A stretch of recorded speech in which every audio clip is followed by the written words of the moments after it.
purihin, Panginoon. Alam niyo po, yung worship is a weapon. It is also a weapon against the enemy. Alam niyo po ang sabi in Psalms 34:4, sabi doon, I sought the Lord and He answered me. At ang kasunod po, He delivered me from all my fears. That every time we come to God, and every time that we seek God, God is answering. Tumutugon ng Panginoon. At ang sabi, He delivered me from all my fears. Tinatanggal ng Panginoon yung takot sa puso natin every time that we come to Him. So this morning, let's come to God. You know, whatever yung dalahin natin ngayong umaga, hindi ko alam kung ano yung dala-dala natin, yung bawat isa sa atin. But one thing is for sure, God is listening. God is listening to you this morning. So ngayon po, let's surrender everything to the Lord and let's just worship Him. Papurihan lang natin ang Panginoon. So right now, before we sing, let's set our hearts and can we all pray on our own? Sige, lapit tayo sa Panginoon. Mandalangin tayo. Let's close our eyes and let's just come to God. Come on, let's call on to God.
God is here right now, and you just seek God, and He will answer you. Come on, let's seek God. Let's sing praises to Him.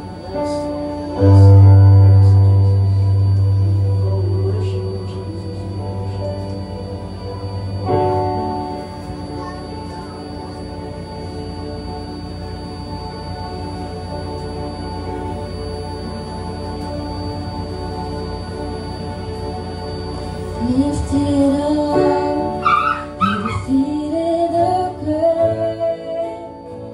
We're still alive, our God is able. In His name, we overcome.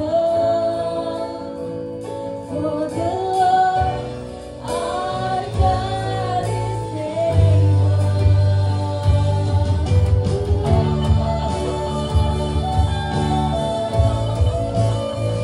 This morning we will believe that our God is able. So we will sing. God is able. He will never fail.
are mighty God, you are powerful God, at wala kang hindi kayang gawin, Panginoon, because you've already overcome the grave, God. At wala ka nang hindi kayang gawin, Panginoon, sa buhay namin, Lord. And help us, God, to fully trust in you, Lord, sa lahat ng parte ng buhay namin, Panginoon. Turuan mo kami na magtiwala, Lord. And this morning, God, we just want more of you, Lord. More of your presence, God. So pour out your heart today, Lord. Pour out your heart to us, Lord. Maraming salamat, Panginoon. Maraming salamat sa pag-ibig mo at sa kabutihan mo sa buhay namin. Thank you, Lord. Tinataas ka namin. In Jesus' name we pray. Amen.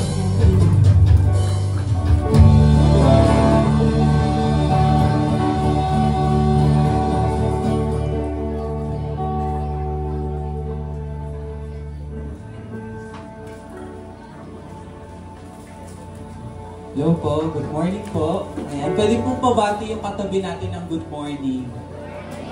Ayan, magandang umaga po sa ating lahat. So, ayan po, meron lang po akong maikling ibabahagi sa inyo. So, ayan, pwede pong pa-flash sa screen. Ayan. Sabi dito in 2 Corinthians chapter 8 verse 1 to 5. Sabi niya dito, mga kapatid, nais namin malaman ninyo ang ipinakitang kagandahang loob ng Diyos sa mga iglesia sa Macedonia. Dumana sila ng matinding kahirapan at ito'y isang mahigpit na pagsubok sa kanila. Ngunit, sa kabila ng kanilang paghihikahos, masayang-masaya pa rin sila at bukas ang palad sa pagbibigay. Sila ay kusang loob na nagbigay, hindi lamang sa abot ng kanilang kaya, kundi higit pa. Alam ko ito sapagkat mahigpit nilang ipinakausap sa amin na sila'y bigyan ng pagkakataong makatulong sa mga kapatid na nangangailangan. Verse 5, at higit pa sa inaasahan namin. Ibinigay nila ang kanilang sarili, una sa Panginoon at pagkatapos ay sa amin, ayon sa kalooban ng Diyos. Ayun po, kung mapapansin po natin, ano po yung parehong dinadanas natin katulad sa kanila? Ano po? Diba? Mapapansin po natin dyan, sabi nila dito sa verse 2, dumana sila ng matinding kahirapan. Ayan. Pwede pong patanong sa katabi mo, may mga dinaranas ka ba ngayon? Ayan, patanong po, may dinaranas ka ba pagdating sa pera? Ayan, pagdating sa mga personal lives natin? Ayan. Ayan. Alam niyo po, parang pag binasa natin siya, magsa-sound, ano siya, parang kabilang ako dun parang parang kakaiba din yung dinadanas ko sa buhay Ganon. And, ayun, katulad nila, sinubok din sila. Katulad nila, sinubok din tayo, di ba? Hindi ko man po alam kung ano yung mga anong pagsubok sa buhay natin ngayon in terms ba yun sa financial, ganyan, or in terms sa mga personal lives natin. And ayun, meron po akong dalawang na-ready po dito na titingnan natin. Sabi dito, yung verse 2 din po yun. Ayan.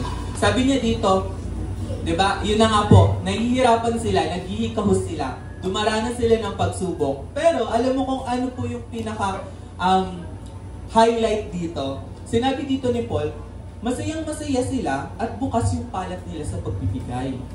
Alam niyo po, during that time, etong letter na to, sinasabi to ni Paul sa church sa Corinth. Ini-encourage niya yung Corinth church na gayahin kung ano yung ginawa ng Macedonia church. Kung ano yung ginagawa nila doon. And yung unang ginawa nila, masayang-masaya silang magbigay. Bukas yung palad nila sa pagbibigay kahit naghihikahos at nangihirapan sila. Yung pangalawa, sila'y kusang loob na nagbigay. Hindi lamang sa abot ng kanilang kaya, kundi higit pa. Higit pa. Imagine niyo wala ka na pero may higit ka pa. Higit ka pang ibibigay, di ba? And yun po yung pinaka-notable or yun yung pinaka-highlight dun sa sinabi ni Paul na kahit nahihirapan sila, kaya nilang magbigay at masaya silang magbigay at bukas yung palad nila at bukal sa loob nilang magbigay. Diba? Alam niyo po kung babasahin natin, medyo parang ang OA po, no? Na parang ang OA po, no, na mapapaisip ka, posible kaya na na makapagbigay ako katulad nila. Diba? ang OA, di ba? Sila yung nagpapatunay na ang mga Kristiyano ay parang baliw. Katulad ng sinasabi ng iba. Di ba? Parang wala ka na nga, kaya mo pa bang magbigay dun sa wala na yun? Di ba? Ito na nga lang yung meron ako. Kaunti na nga lang to, sapat na to para sa akin. Katulad nila, pero nakapagbigay pa rin sila. Alam niyo po, ano yung naging drive nila kung bakit sila ganun ka-generous? Sabi dito sa verse 5,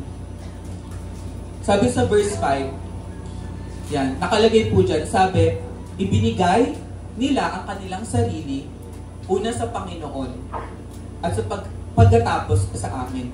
Alam niyo po na palang nakaset na yung intention nila, nakaset na yung heart nila dun sa mga blessings somehow na natatanggap nila, dun sa mga meron sila na sapat para sa kanila. Alam nila sa puso nila kung para saan to at para kanino to. Alam niyo po, very familiar siya na, alam niyo yun, makikita po natin doon, binigay nila yung sarili nila. Yun yung unang ginawa. Binigay nila yung sarili pagkatapos sa amin. Yun yung sinasabi ni Paul na after, alam niyo po, pag binabasa ko to, naalala ko yung tag natin na compassion for God, compassion for people. Diba? Na we have passion to God and we also have compassion sa ibang tao. Na parang yun yung sinasabi ni Paul na nauna si God sa kanila. Ngayon, ganun yung naging joy ng heart nila, ganun yung naging drive ng heart nila. Kaya ngayon, nagbibigay sila na parang baliw sa amin. Nagbibigay sila na parang kakaiba yung pagbibigay nila sa amin. Alam niyo po,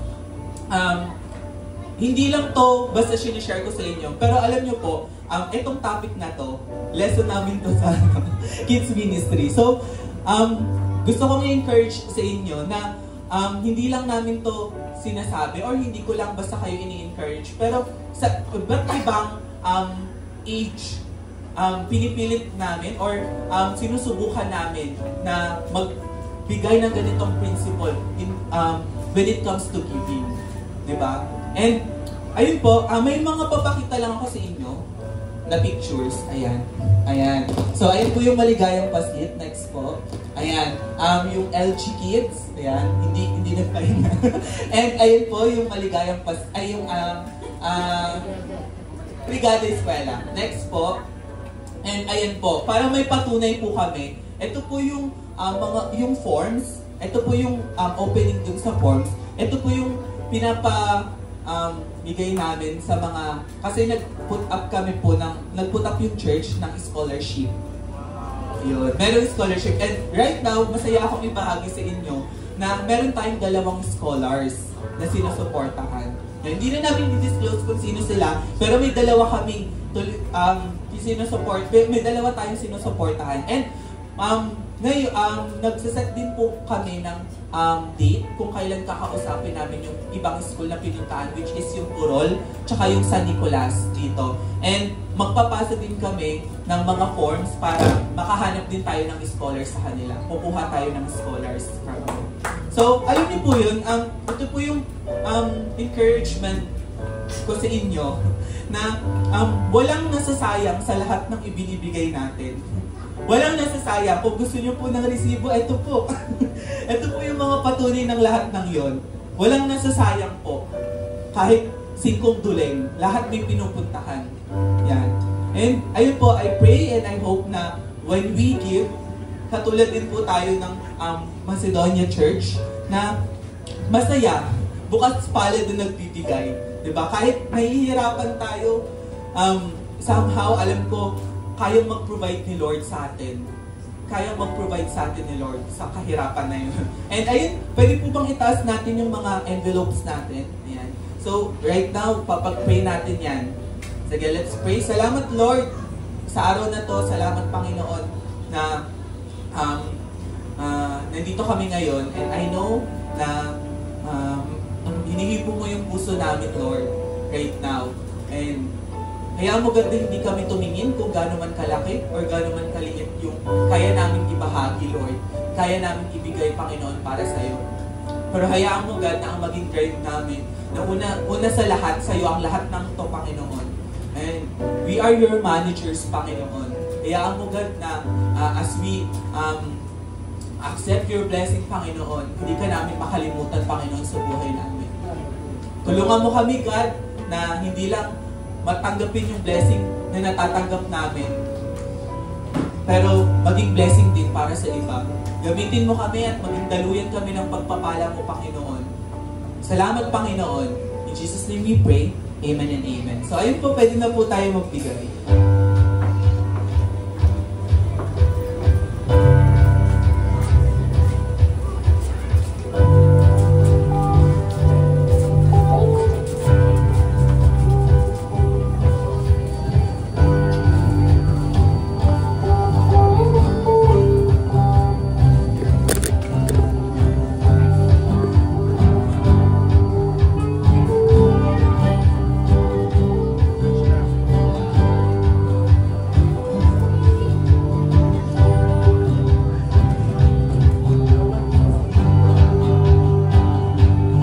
Good morning, church. Good morning, everyone. And since this is the first Sunday of the second half of the year, pwede po ba natin batiin yung mga katabi natin at sabihin sa kanila na konting kempot na lang, may salad na ulit. Ayan, kamusta po? Kamusta po na natapos na natin yung kalahati ng taon? We believe that God is good and will continue to be faithful with our remaining months this 2025. So kung may mga pinapanalangin po tayo ngayong taon, let's hold on to that and continue praying for them dahil hindi pa po tapos si Lord. And yes po, we are a church that is passionate to God and compassionate to people. And just yesterday, we just finished our Think Talk. So this is an activity for senior high school students so taking their college courses. And today, I am sharing po our upcoming activities. So here's our Satyasaf announcement. First on the list is our kids service. We have an ongoing series with the title, The Salt and Light of the Earth, Living a Life Purposefully. And this is every Sunday at 9 a.m. Open po ito para sa ating mga bata o kids. Ages 4 to 12 years old. So if you want to know more about this activity, we can tap Sister Wordy.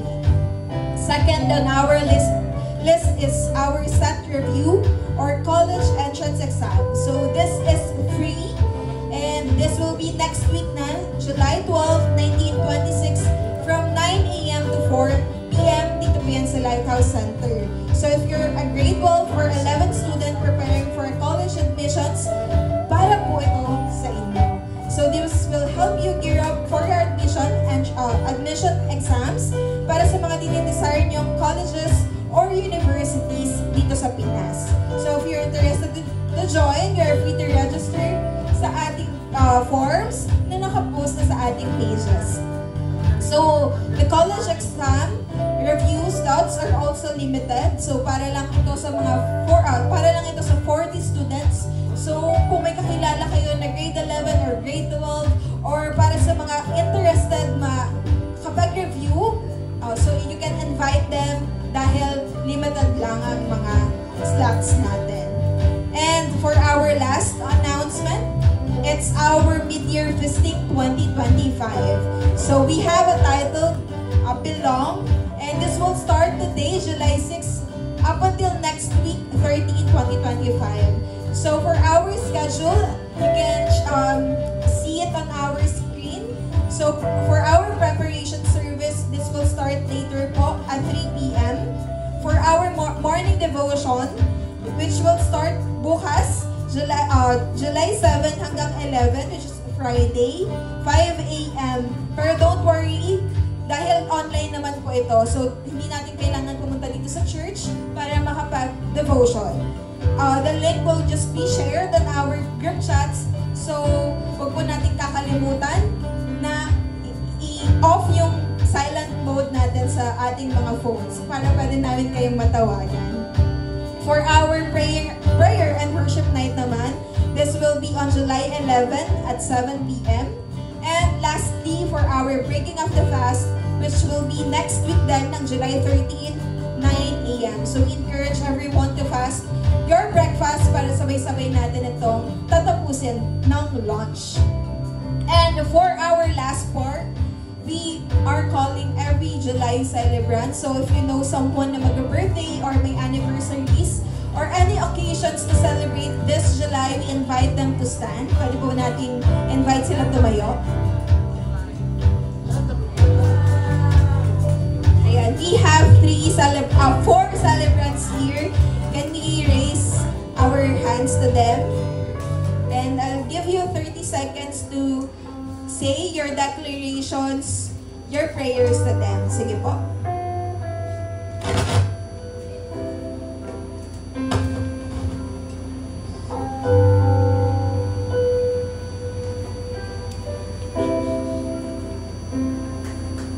Lord, you are seeing these people standing here in front of you, and we just want to thank you for bringing their lives as a blessing for everyone. We pray that God's favor surrounds them like a shield, and that His grace guides you to prosperity and abundance. May Lord watch over you, protect you, bless you, and grant you long life filled with joy and peace. Maraming salamat, Lord, for these people, and we just want them, Lord, to be with you this time, Lord. Maraming salamat, at patuloy mo silang ingatan, patuloy mo silang biyayaan, patuloy silang maging ilaw, at patuloy silang maging pag-asa para sa mga buhay na nasa paligid nila, Panginoon. Thank you, Lord, for them. Bless them, God. In Jesus' name, amen and amen. And may we invite everyone to stand. Pwede po ba tayong tumayo? And this time, ini-invite and encourage namin ang bawat isa na umikot po para batiin yung bawat isa. May gandang pagmasdan, tayo'y nag-aawitan. Mabasa sa tahanan niyang may kagalakan. At tuwan ay nagpupuri, walang hanggang kasiyahan. Sa Diyos na nabubuhay magpagkailan pa man. O kay gandang pagmasdan, tayo nagmamahalan. Nananang sa pag-ibig niyang sa niyang wakas. Sama-samang nagpupuri, walang hanggang kasiyahan. Sa Diyos na nabubuhay magpagkailan pa man. Sama-samang nagpupuri, walang hanggang kasiyahan. Sa Diyos na nabubuhay magpagkailan pa man. At sama-samang nagpupuri, walang hanggang kasiyahan. Sa Diyos na nabubuhay magpagkailan pa man.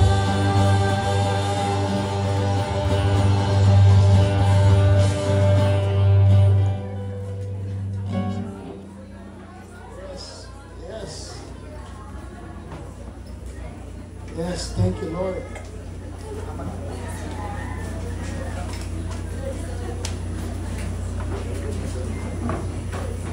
Good morning. Magandang umaga po sa ating lahat. I said good morning. Yes, the Lord is good. Mabuti po ang Panginoon. Masaya po ba ang lahat ngayong umaga? There are some few members of the church who is not able to come. Marami po ang ay karamdaman at siguro mamaya isasama natin sa panalangin sila bago tayo magpatuloy sa ating gawain. Ngayong umaga nais kong pasalamatan ng Diyos natin sa kanyang kabutihan sa atin for always giving us good health, for giving us a good life, for all His blessings. Amen?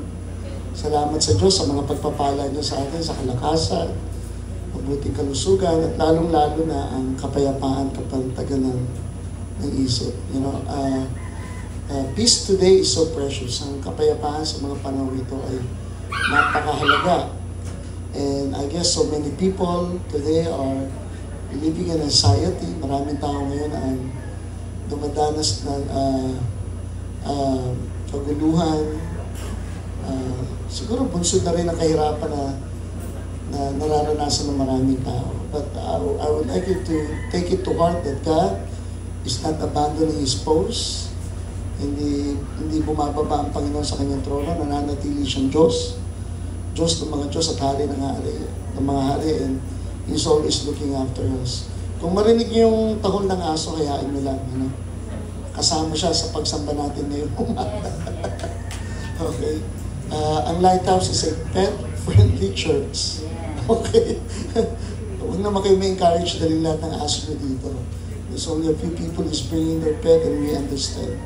Today, as we continue meditating in the Word of God, nais kong tayong lahat ay upo, tayo po ay manalangin. Aming Ama, nais po namin lumapit sa inyo, magpasalamat sa kabutihan niyo sa amin. At sa walang hanggang pag-ibig at katapatan ninyo na nararanasan namin. Life may not be perfect, but you are perfect. Hindi man sumasang-ayon sa amin minsan ang takbo ng panahon, ngunit alam namin ikaw ang Diyos na nanatiling tapat at mamahal sa amin. Nais namin alalahanin ang ilan namin mga kapatid na wala ngayon dito, ang ilan sa kanila ay binabag-abag ang kalooban, ang ilan sa kanila ay may karamdaman. Father, I pray that you will reach out to them and you just feel your presence and receive their healing, Lord. Ang maranasan nila ang iyong presensya at tanggapin nila ang kagalingan na nagmumula sa iyo. Salamat sapagkat ikaw ang Diyos na aming dakilang magagamot na nagpapagaling sa anumang uri ng karamdaman, ito man ay malubha, ito man ay hindi malubha, Panginoon. This is not a big deal in front of you because you are healing God, powerful, able to heal our sick body. Marami pong salamat even today for those people na nandito po ngayon is giving reverence, nagbibigay ng pasinaya at pagalang sa inyo sa umagang ito. For coming to this church, you can see their hearts, their humility to worship you today in spite of all the busy schedules we have. We still manage to hear at hindi namin sinasabing utang na loob ito sa aming Panginoon. Because this is just a response of our gratitude. Ito po ay resulta ng aming pagtugon ng may pasasalamat sa kabutihan mo for preserving our life, for taking care of our families, and protecting each one of us, Lord. And even today, as we look into your word, again, we ask for your anointing, your blessing, Lord. That as we meditate on the message you have given us today, that you are going to give us today, bless us and nourish us, Lord. This is our prayer in Jesus' name. Amen and amen. Pwede ba isang malakas na palakpak sa Panginoon? Amen. Alam ko po na parang we're very much comfortable, magandang panahon. Salamat sa Panginoon na alam ko lahat tayo, abala, marami tayong sa araw-araw ng buhay natin mula Lunes hanggang Sabado, marami tayong hinahabol ng mga bayarin, so kailangan natin maghanap buhay, gumawa at salamat sapagkat hindi natin nakakalimutan ang araw ng linggo ay para sa Diyos. At pag araw ng linggo, gaano man tayo kaabala, ay nandito tayo para makinig at magnilay-nilay na kanyang salita at sambahin siya. And I think if there's any important affairs in the life of people today, of what is happening now around us today, kung meron mga isang napakahalagang bagay na dapat gawin ng tao sa nangyayari ngayon sa buong mundo, the wars and the rumors of war and digmaan, ang balita ng digmaan, the oil price hike, the economy is declining, unemployment rate, maraming walang trabaho. Palagay ko ito ang isa sa pinakamahalaga na dapat gawin ng taong lumapit sa Panginoon. I want us to open our Bible in 1 Samuel chapter 4. I was supposed to read the whole chapter pero ikakat ko na lang ito, and the other part is I will tell it in story. Unang Samuel, kabanatang 4, talatang 5, talatang 11. 1 Samuel chapter 4, verses 5 to 11. Last Sunday, I talk about Absalom. Medyo historical ang dating natin ngayon, Pastor. Medyo napapadalas ang pagbabasa ko. At today's message is also part of history of Israel. At naaaliw akong basahin ng mga kwentong ito. Hindi lang dahil naaaliw ako, kundi I've seen how the God of Israel is protecting His people. And this is one account in the Bible. Isa itong kwento sa Biblia ng pagbagsak ng Israel, and we will soon find out what happened. when Israel was so proud about their heritage, sila ay sobrang proud sa kanilang pinagmulan. They were a chosen nation, especially chosen by God, but they have experienced defeat. Are you listening? Siguro sinasabi niyo, Pastor, ang tagal ko ng Kristiyano, pero parang hindi ako nagtatagumpay sa buhay ko. So, the question is it becoming a Christians truly supported your victory? Talaga ba ang pagiging buhay Kristiyano natin o pagiging Israel nila ay nagagarantiyan ng tagumpay? At dito ay babasahin natin sa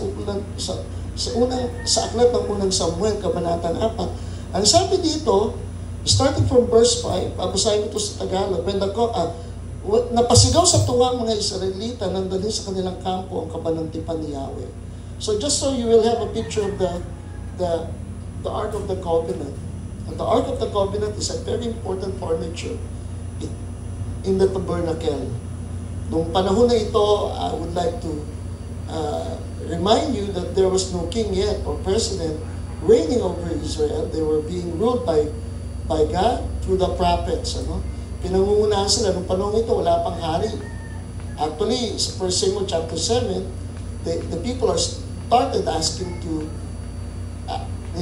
asking for a king. Pero dito, ang naghahari pa lamang ay kung tayo ay may democracy na tinatawag, sa panahon ng Israel, the form of government was theocracy. It was a government being ruled by God. And it was a perfect government. Napakaganap na gobyerno. It's so weird that people had asked for a king. And during this time, there was no king, it was a prophet.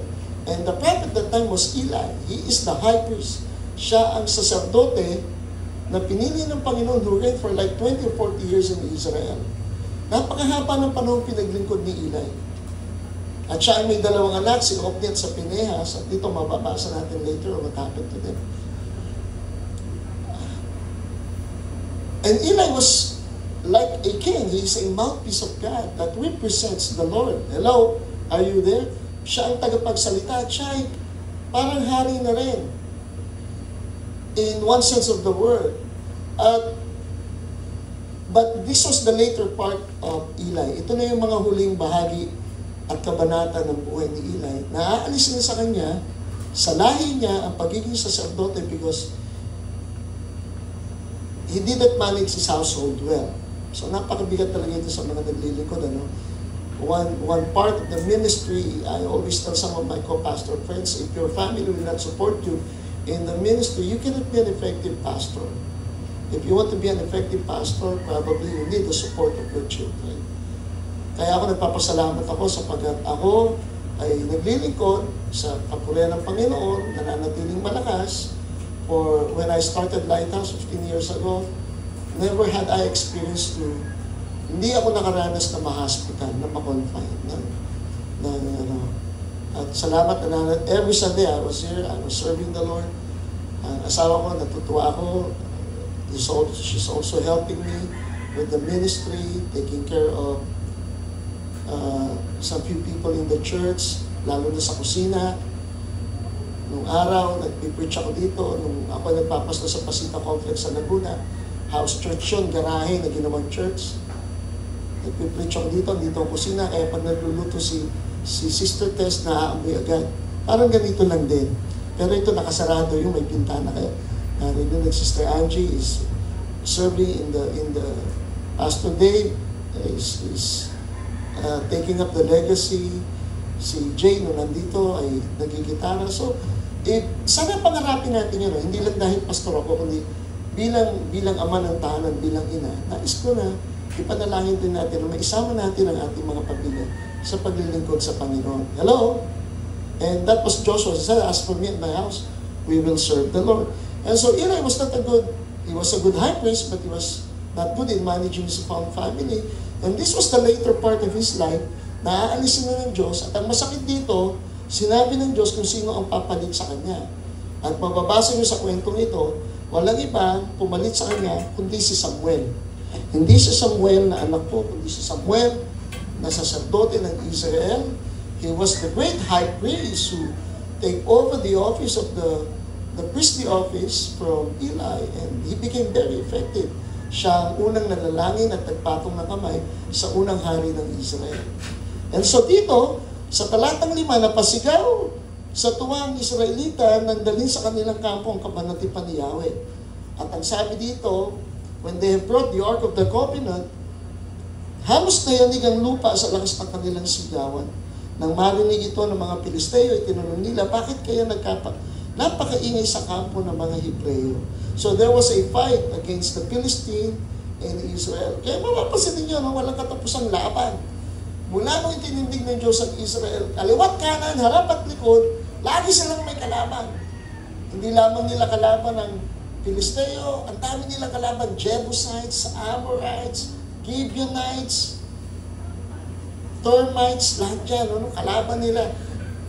Diyos ko, kung kayo Israel, sabi mo gusto ko maging Israel at maging kababayan. So you don't know what you're asking.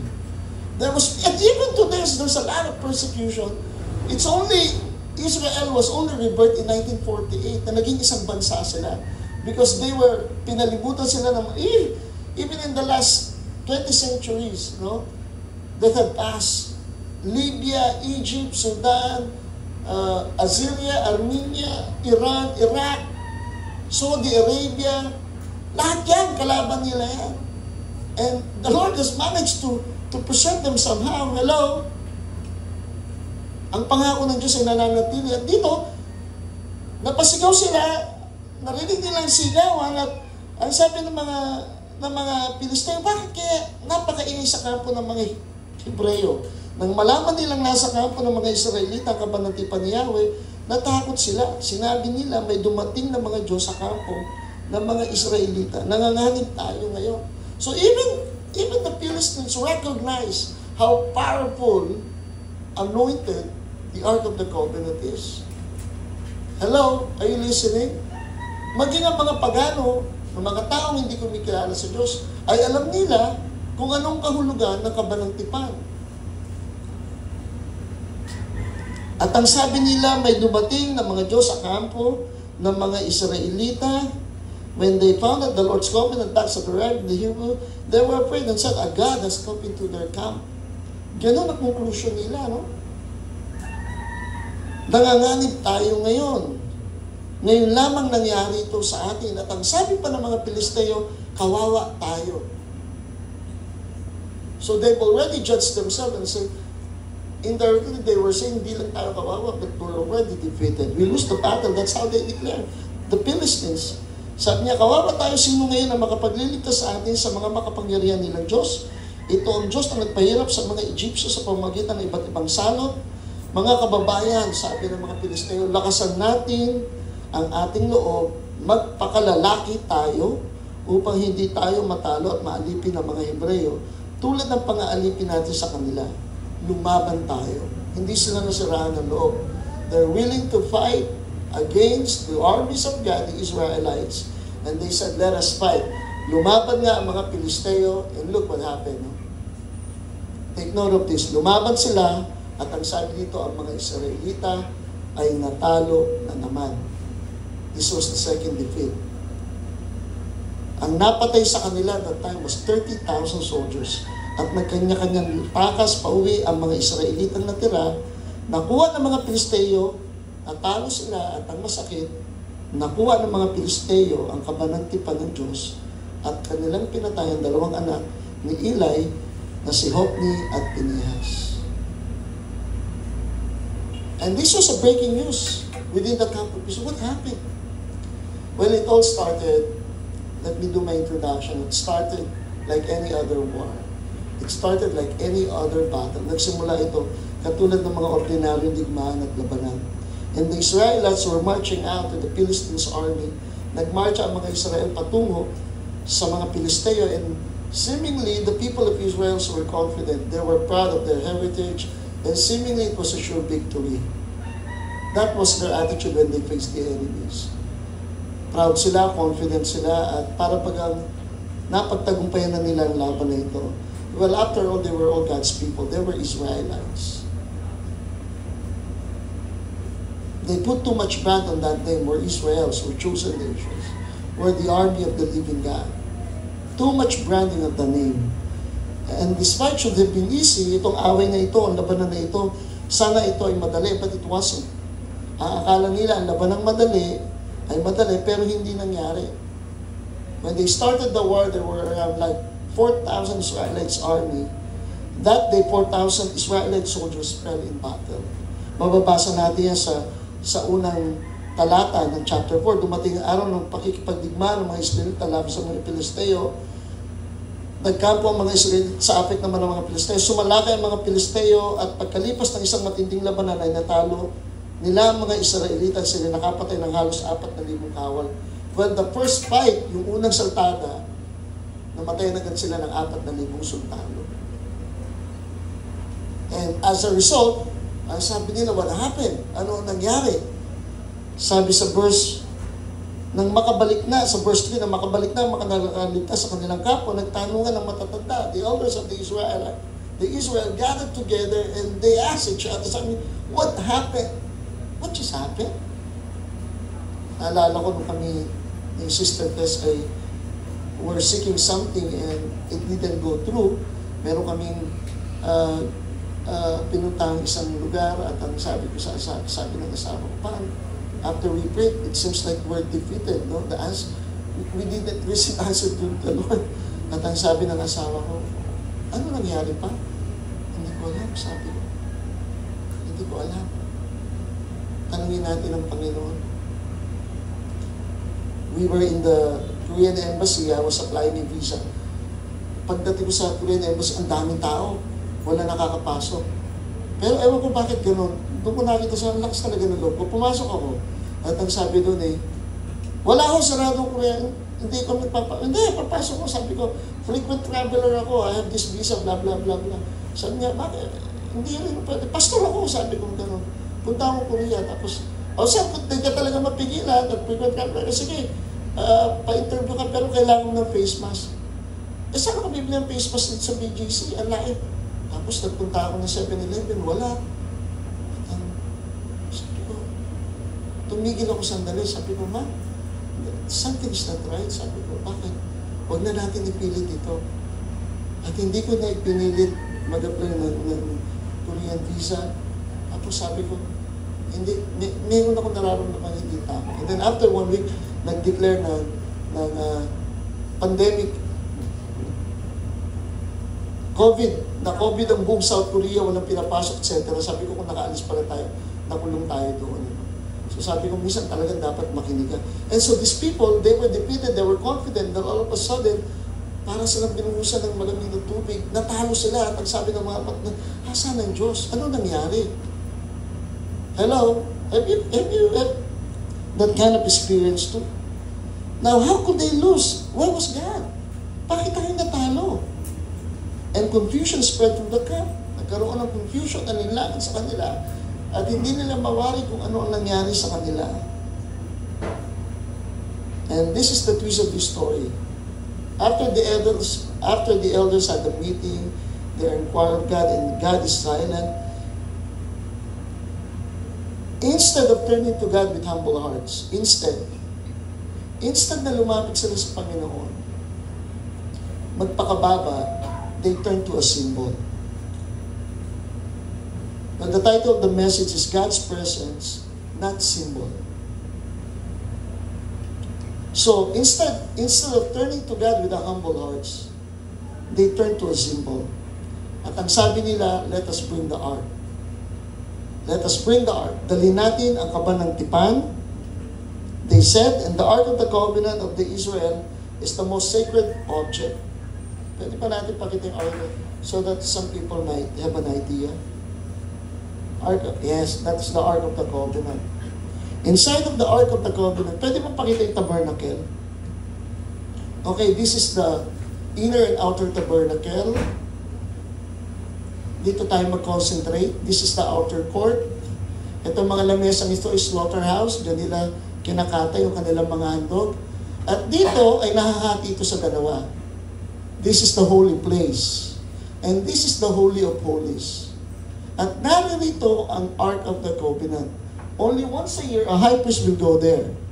And if he's not worthy, maaaring hindi na siya makalabas dyan because he will not contain the presence of God.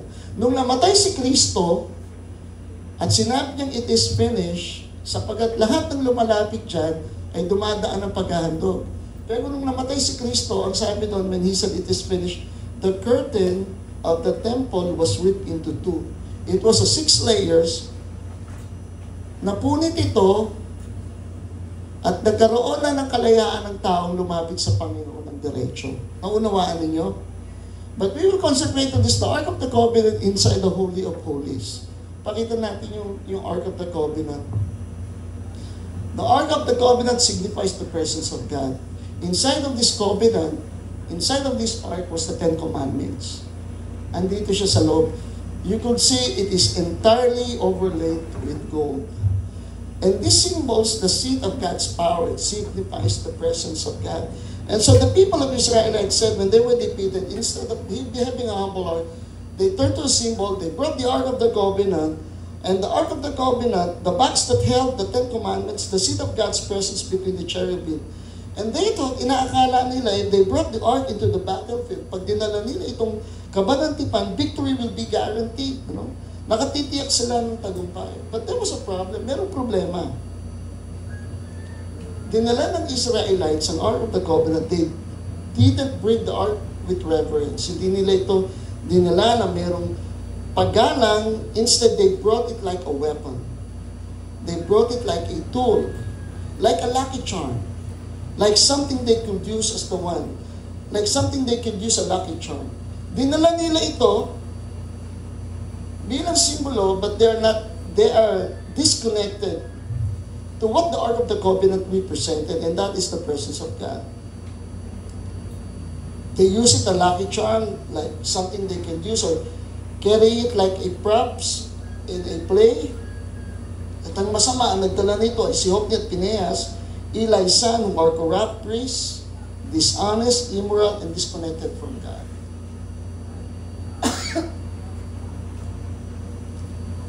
But none of those things mattered. Wala nang magawa ang mga Israelita. Sabi nila, andito na ang Ark of the Covenant, and the Ark was here, is already here, and they thought that was enough. Akala nila yun ang sapat na. And when the Ark entered the camp, the Israelites let out a deafening roar. Hindi lamang sigaw, ito ay nakayayanig at nakabibinging hiyawan ng mga Israelita, as if they already won the war. And the ground shook. Nayanig ang paligid with celebration na may pagdiriwang. And the Philistines heard it and they were trembled. They were terrified. And even then they knew what the Ark of the Covenant represented. Alam nila ng mga kalaban kung ano nire-represent ng Ark na yun. But here's the twist of the story. God, listen to this. God was not impressed. God was not impressed. Hindi humanga ang Diyos dito. And the next day, the battle resumed. Nagpatuloy ang labanan. And what followed was not a victory. Ang sumunod ay hindi pagtatagumpay. It was a massacre. Excuse me.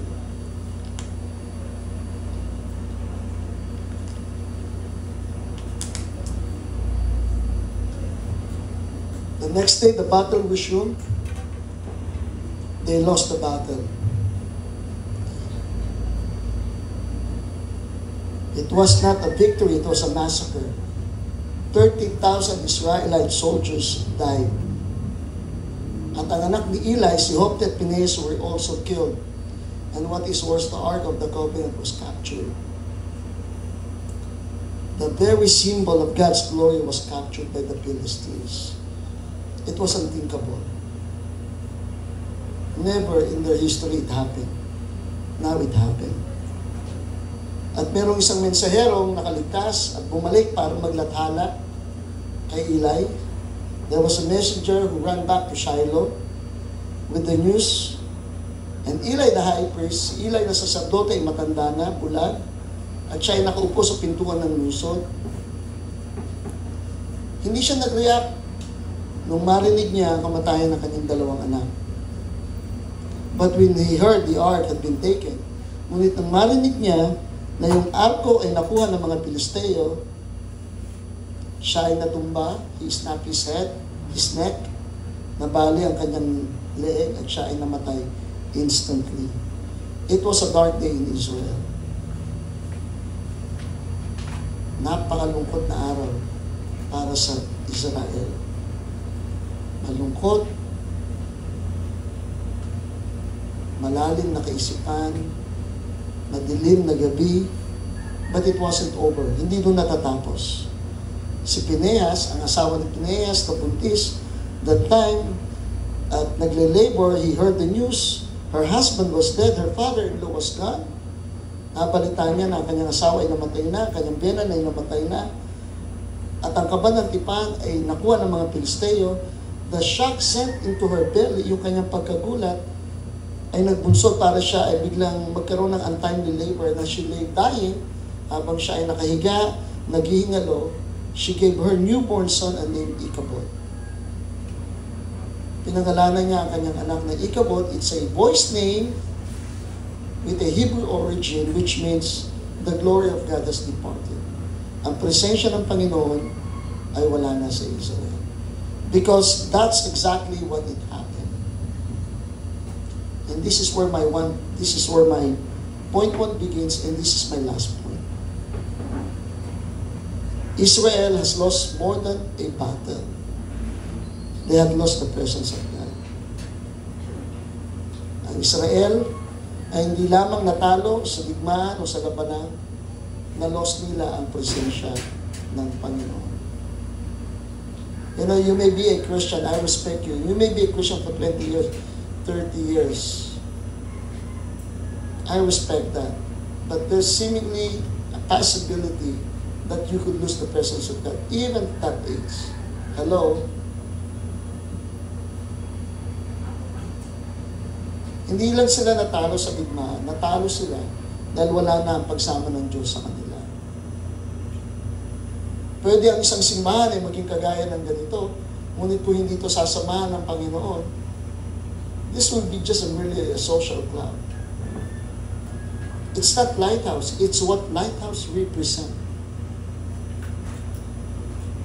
Sabi nila, salamat po sa kasi sis, dinala ako sa lighthouse. Thank you sa lighthouse. But it's not lighthouse. That is the box. What is so precious about lighthouse is what lighthouse represent. Well, I assume, kaya tayo nandito because one way or another, we have experienced the God of lighthouse. The God we worship. Amen? So you can say, pwede natin ituloy na sabihin,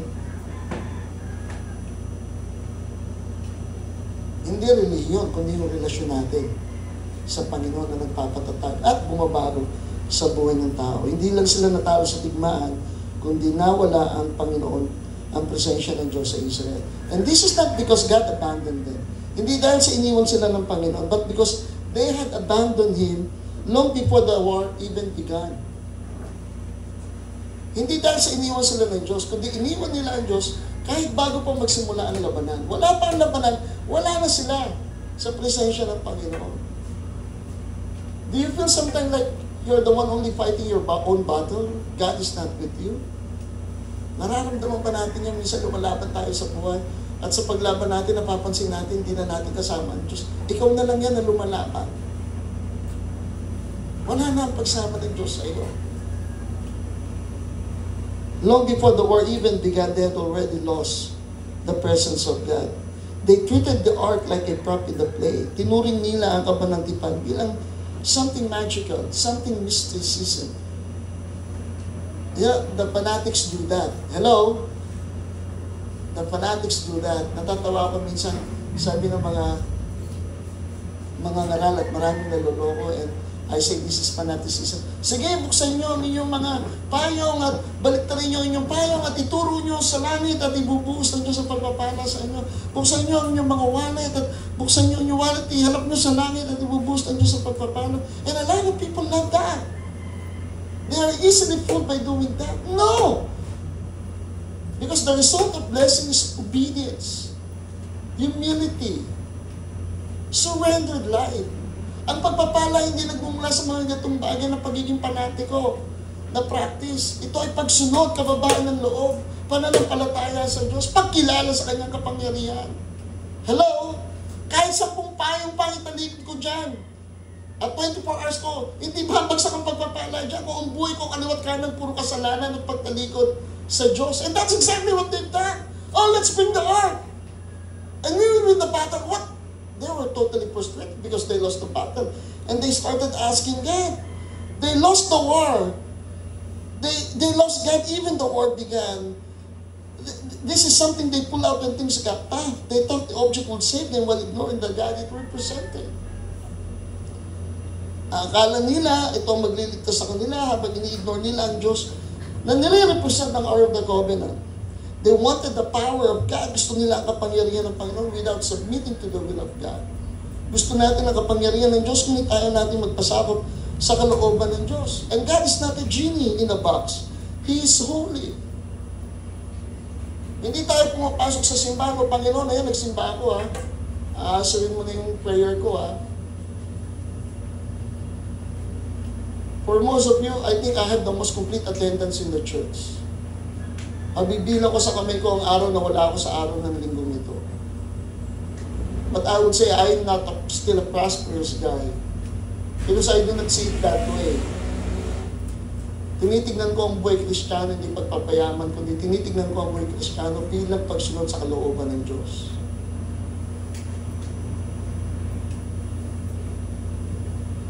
And I'm not even saying because you're poor, God is not with you.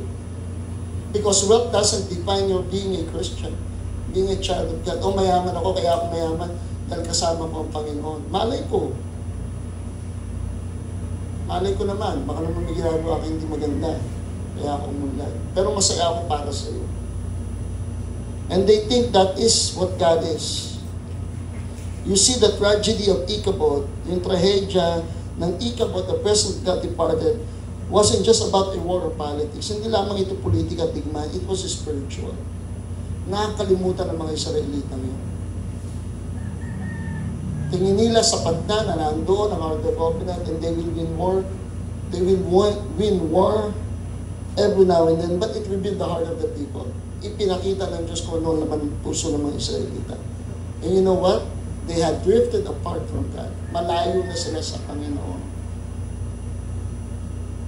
Oo, Israel kayo. Lahi kayo ni Abraham, pero malayo na kayo. Sa simulain, tulad na inyong amang si Abraham na naglingkod, inihandog ang kanyang anak. Israel became immoral.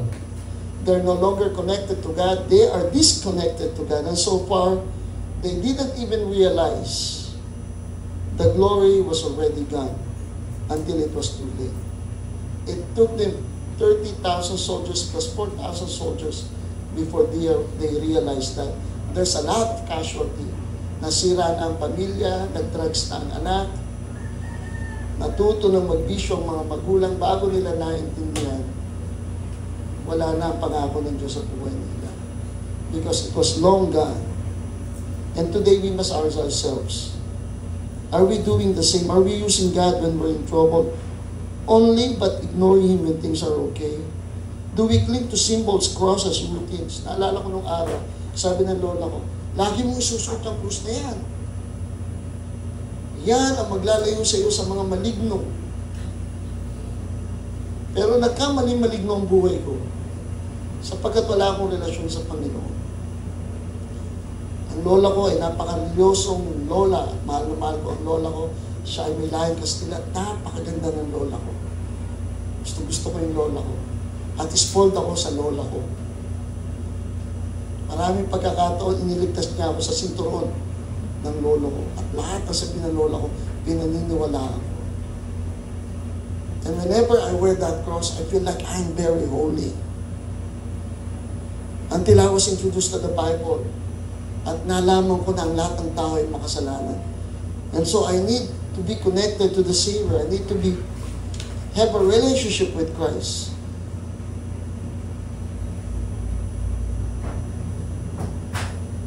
We do not need a box, we need His presence. Victory doesn't come from rituals or relics. Ang tagumpay hindi nanggagaling sa mga ritual o simbolo. One time I was reading the newspaper, meron ako nakitang horoscope. At hinanap ko yung birthday ko, July. Ang ganda ng kanyang mga sinasabi doon. Pumapanig sa iyo ang ikot ng buwan. Maganda ang kapalaran mo sa pera at ang suliranin sa puso ay ibibigay. Anong suliranin sa puso? May asawa na ako. Okay? And sometimes we rely on those things rather than fixing our lives. Are you getting it? Minsan dumidepende tayo doon kaysa ayusin natin yung buhay natin. Ilapit natin ang ating mga sarili sa Panginoon. Victory doesn't come from rituals and relics. It comes from a relationship, a daily walk with God, a surrendered heart. Don't be fooled going to church and getting baptized. Huwag tayong palinlang sa pagpunta sa simbahan, bautismo. Tayo ay nabautismo at pagkakaroon ng sariling Biblia. It doesn't mean you're saved.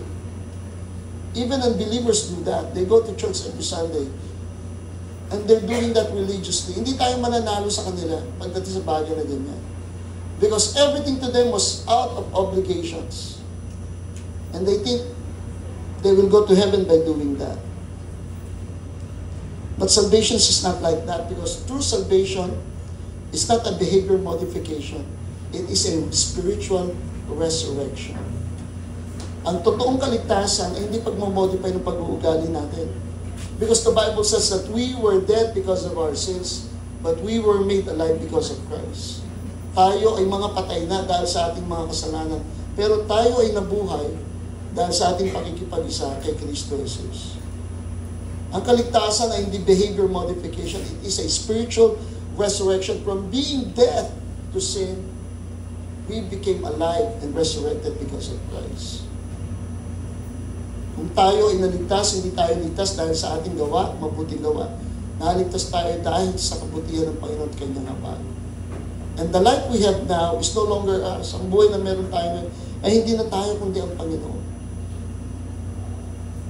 The ability that we can come to church, raise our hand and worship and read our Bible, it's not us. It is the Spirit of God living within us. Meron pa ba sa inyo na nag-iisip dito na talikuran ang kanilang pagiging Kristiyano? I've seen people doing that. Pero pastor, hindi ko kaya. Hinahanap ko talaga yung simbahan natin. Pilit akong lumalayo, pero binabalik ako ng Diyos. Kasi nagkaroon ka ng encounter sa Panginoon. Naranasan mo siya. Paul says in 2 Corinthians chapter 13 verse 5, examine yourselves to see whether you are in the faith. Suriin mo yung sarili kung ikaw ay nananatiling nasa tamang pananampalataya. Maybe you have religion, but you do not have a relationship with Christ. You know the songs, alam mo yung mga awitin, the ritual, the right words, but not the Savior. You know, one thing that I like about Lighthouse is our way of worship. We have a nice worship in the church. Do you agree? Bukod sa maganda yung mga nagpapakanta, maganda yung mga inaawit. Pero kapag hindi tayo connected sa ating mga inaawit, at malayo, sana wag lang yun ang tandaan natin. No? Yung inaawit natin ngayon ay hindi tayo connected, then it's nothing. You know the songs, the ritual, the right words, but not the Savior, then it's nothing. Salvation isn't about church attendance or spiritual performance. It's about submitting our will to God or surrender. You know, even before Pastor Dave became a pastor, sabi ko, minsan sabi nung miss ko, sabi niya, sabi nung Sister Tess, meron tayong problema kay ganito sa anak mo, ganito, ganyan, blah, blah, blah, no? I do not want to mention the name. But you see, I love all my children. They're all God's gift to us. Sabi ko, at they have different suggestions. Paluin natin, pagalitan natin, sabihan natin, tanggalan ng allowance, blah, blah, blah. Sabi ko, hindi ganun. All of a sudden, I made a suggestion. Sabi ko, pag ministry ninyo, ayahan nyo silang maglingkod sa church. At yung problema nyo, wala lahat. You see, I'm a father of 4 children. I'm 55 years old now. Turning 56 this month. Wala akong masyadong stress sa mga anak ko. Wala akong stress. Kay Angie, kay Dave. Pero pag tinanong mo sila stress sa akin. Kasi minsan umuwi ako, 1 o'clock in the morning. Pero alam mo, no matter anong oras ako umuwi ng bahay, umuwi ako alas 2, alas 3, Panatag sila. Kasi alam nila, wala naman ako ibang pupuntahan kundi dyan lang. Hindi ako nagsasabong. Hindi tayo nagdidisco. Kaya, this is not just about outwardly, seemingly, you look like Christian, but inside, there's no obedience. It's about submitting over will to God or surrender. God, listen to this, God doesn't want your Sunday morning. He wants your whole life. And don't get me wrong, masaya ako makita kayo pag-aron. But God doesn't only want your Sunday morning. He wants your whole week. Monday, Tuesday, Wednesday, Thursday, Friday. Asan ka pagka Lunes hanggang Linggo? Trabaho. Pagka sa trabaho, asan ka? Ang ginagawa mo?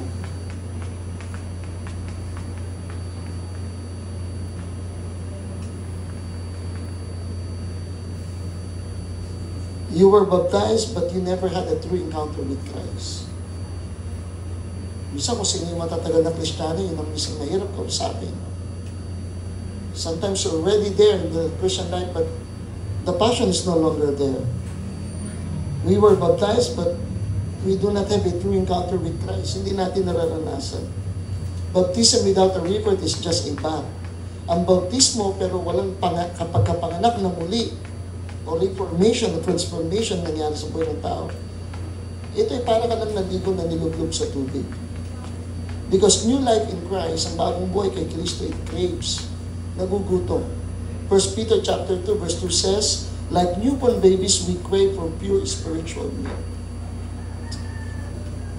A true believer longs for truth. Ang isang totoong pananampalataya, ay naghahangad ng katotohanan. God's word becomes your daily bread. It doesn't mean we're perfect. True Christians still sin, but they don't settle in it. Ang totoong Kristiyano, nakakasala pa rin, pero hindi sila nananatili doon. There's always that earnest desire to become holy and righteous before God. Kaya let us not quick to judge. Kapag ang Kristiyano ay family, sabi ko na, kaya ayaw kayo hindi. We're all in the process of maturity and growth. Papaguhin pa rin tayo ng Panginoon. Hello, are you there? What did you receive? Did you receive the ark or the presence of God? Let's all stand up.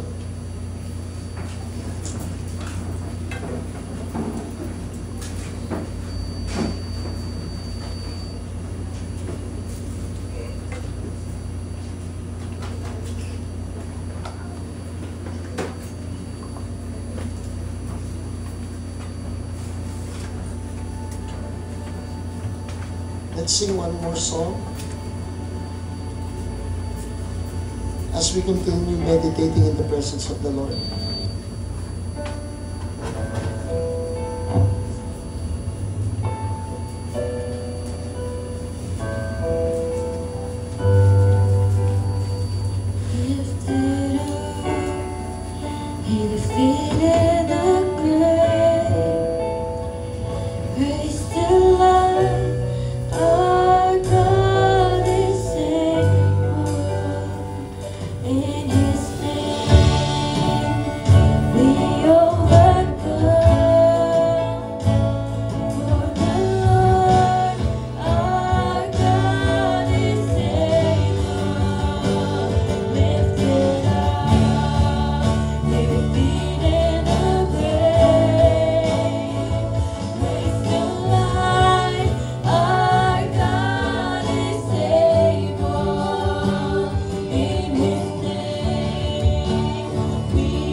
all stand up, tumayo po tayong lahat.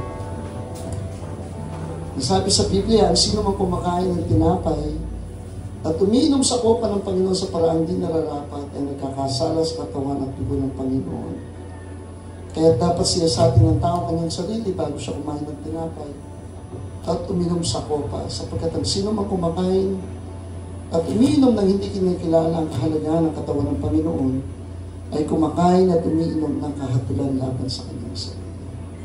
Nais ko pong lumuko tayo, manalangin, kausapin natin ang Panginoon at humingi tayo ng pagpatawaran sa ating mga kasalanan.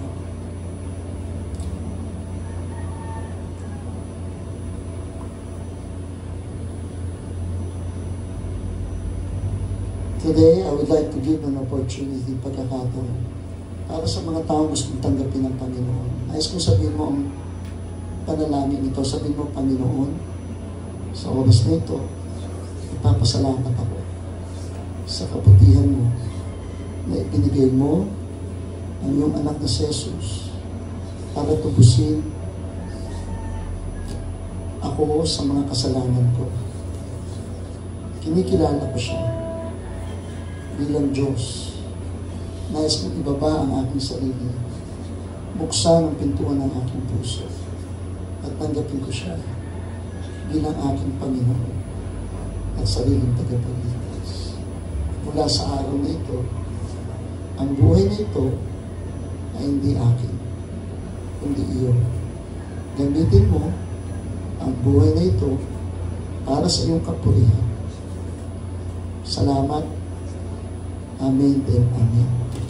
Nais kong hilingin si Sister Tess para ipanalangin po ang tinapay na simbolo ng katawan ng Panginoon na dabo po sa krus ng Kalbaryo.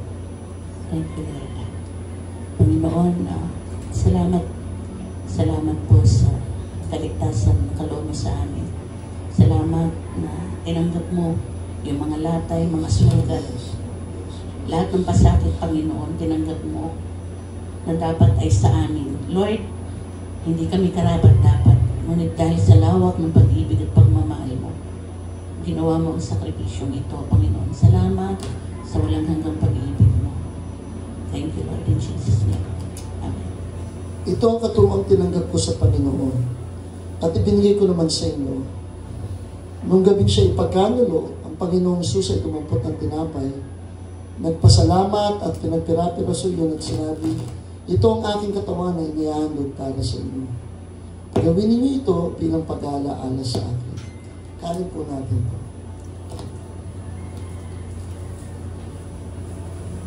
The wine is the symbol of the blood of Jesus. Ang saro ng ubas ay sumisimbolo sa dugo ng Panginoong Yesus. Malinaw ang sinasabi ng salita ng Diyos. Without the shedding of His blood, there is no remission of sin. Kung wala ang pagbubo ng kanyang dugo, ay wala pong paglilinis ng ating mga kasalanan.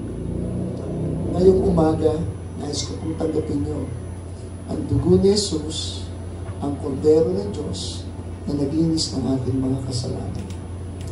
Nais kong hilingin si Sister Luna ay panalangin ang saro ng ubas. Panginoon, salamat po po. Pinoon sa mga kawasan, Lord. Thank you, Lord, sa mga grasya na iyong pinagkalog sa amin, Panginoon, na ito pong simbolo ng iyong dugo, Panginoon, ng wine na Lord, na magsisilbing kalakasan spiritual sa aming buhay, sa kalakasan physical, Panginoon. Lord, salamat, i-bless mo po ito, Ginoo, na makahatag po sa kalakasan sa aming katatagan, sa aming pag-serbisyo sa imo, Panginoon, bilang kabayaran, Panginoon, sa pasan mo sa krus sa Kalbaryo, Panginoon. Ay sinabi mo po sa iyong mga pulong na sa iyong pagkamatay sa krus, pinasan mo ang mga kasalanan ng pamabuhay na ngayon sa iyong kalooban. Lord, salamat Ama sa iyong pagkamaayo, Lord. Ini ginapasalamatan namin sa imo, ginagi sa dugo ni Kristo, in Jesus' name. Matapos magapunan, dumampot din siya ng kopa at sinabi, ang kopang ito ang bagong tipan na pinagtitibay ng aking dugo. Tuwing iinumin niyo ito, gawin ninyo bilang pag-aalaala sa akin. Inumin po natin ito.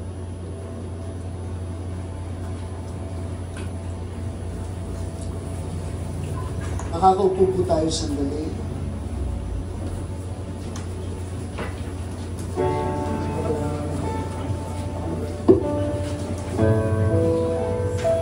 Ayun po, we are ending the program, malapit na po, but just as before we go, we will pray for one more concern. Okay na, guys, thank you. Gusto po akong ibahagi sa inyo ngayong umaga, and I'm excited to share this news with everyone. No? Pwede ba natin tawagin si Brother Arman dito sa harap? So, dito ka, bro. Brother Arman will be starting his seminary studies tomorrow. Pwede ba natin palakpakin sa Lord? Si Arman ay mag-start na po sa Asian Theological Seminary. And siguro po magandang siya magbahagi ng journey niya towards starting his this journey with us. No? Gusto ko lang pong sabihin na salamat po sa pagtanggap sa mga pastors po natin, sa mga elders po natin. Salamat po sa pagtitiwala sa calling na ibinigay sa akin ng Panginoon. So mag-share lang po ako ng short na testimony regarding dito. So ano lang naman, syempre sa lahat naman ng pag-aaral, challenges talaga yung funds, tsaka yung sa family kapag hindi nila ganoon ka naiintindihan yung mga ganong pagkatawag. Pero salamat sa Diyos kasi kumbaga parang inalign niya talaga lahat para dito sa calling na ito. So sabi ako sa magulang ko noon, sabi ko sa kanila, Ma, Pa, kahit patirahin, pakainin niyo lang ako, kahit pag niyo na ako bigyan ng kahit na piso, tanggapin niyo na ako sa bahay, ito yung gusto kong gawin. Tapos sabi na, nagalit pa sila sa akin, sabi na, ano ka ba Arman? Ano akala mo sa amin? Pababayaan ka namin, parang gano'n. So parang sobrang buti ni Lord sa bagay niyo. Tapos nagkaroon pa ng mga opportunities para magkaroon ng support regarding sa pag-aaral ko. So yun, sobrang amazing ni Lord, sobrang amazing lang ni Lord. Yan talaga yung masabi ko. So yun po, mag-aaral na po, kalakarin ko na po yung calling ni Lord na magpapastor. Yun po. Magpapastor po yun. Yeah. So yun po, thank you po. Ayun po, si Arman yung nauna, no? Si Arman yung nauna sa marami. And we are praying, no, that Arman will just be the first. No? I mean, to do this, no, at nilalakaran, napakahirap po nung lalakaran niya. Sana hindi masyado, pero alam natin that there will be struggles along the way. But siguro po ang pinakamagandang makita natin at maramdaman ni Arman is that we are with Him. Amen? Dito sa calling ni Lord sa buhay niya. Alam niyo po, when you receive God's calling in your life, hindi ka talaga nito papatahimik ka na, no? And I understand Arman, no, to walk this path, even though hindi ito yung very likable na pinipili ng isang common na pag-iisip. Graduate siya of his bachelor's. Ako na tuloy nagkikwento kasi hindi mo kinikwento lang po. Okay. He's a graduate of Business Admin in Human Resource Management. And right now he's walking into this other path, taking up his master's. We are still praying if it will be Master of Divinity or Master of Arts in Christian education or in pastoral studies. No?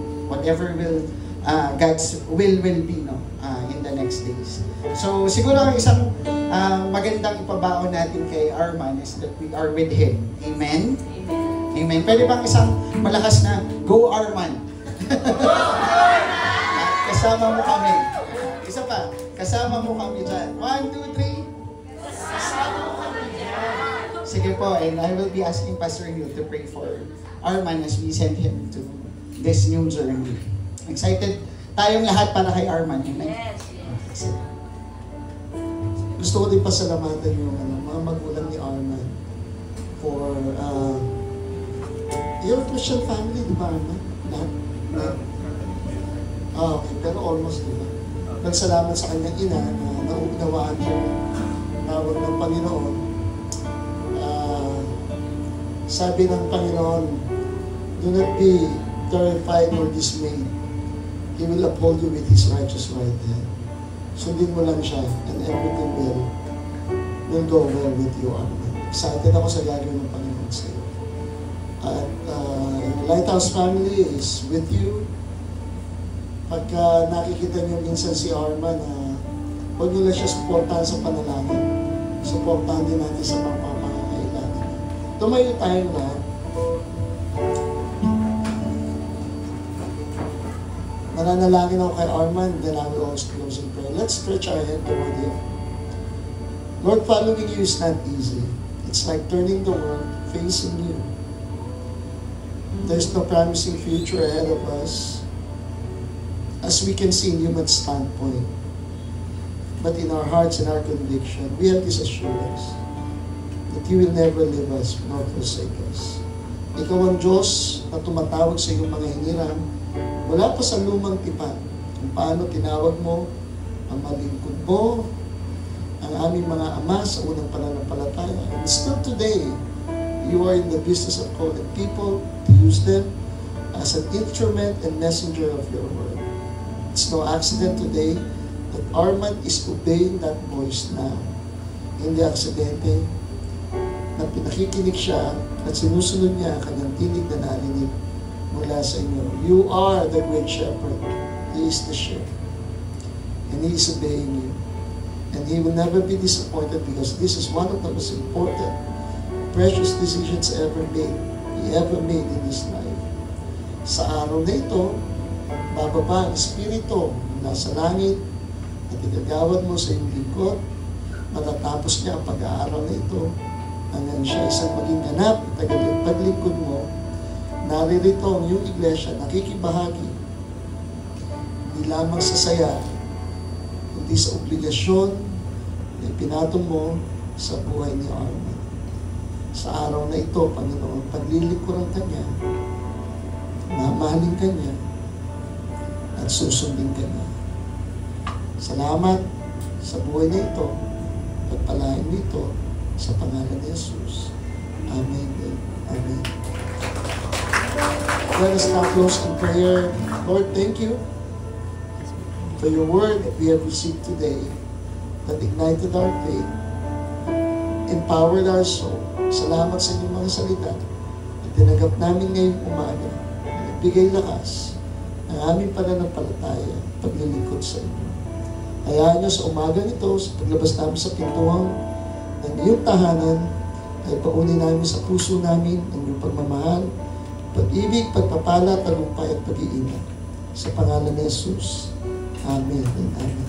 Taas po natin ang ating mga kamay para sa ating benediksyon. Pagpalain ka nawa ng Panginoon at ingatan ka. Paliwanagin nawa ng Panginoon ang kanyang mukha sa iyo at mahabag sa iyo. Ilingap nawa ng Panginoon ang kanyang mukha sa iyo at bigyan ka ng kapayapaan. Naway sumayo ang Espiritu ng Panginoon, gayon din ang pagpapala ng Diyos. Amen and amen.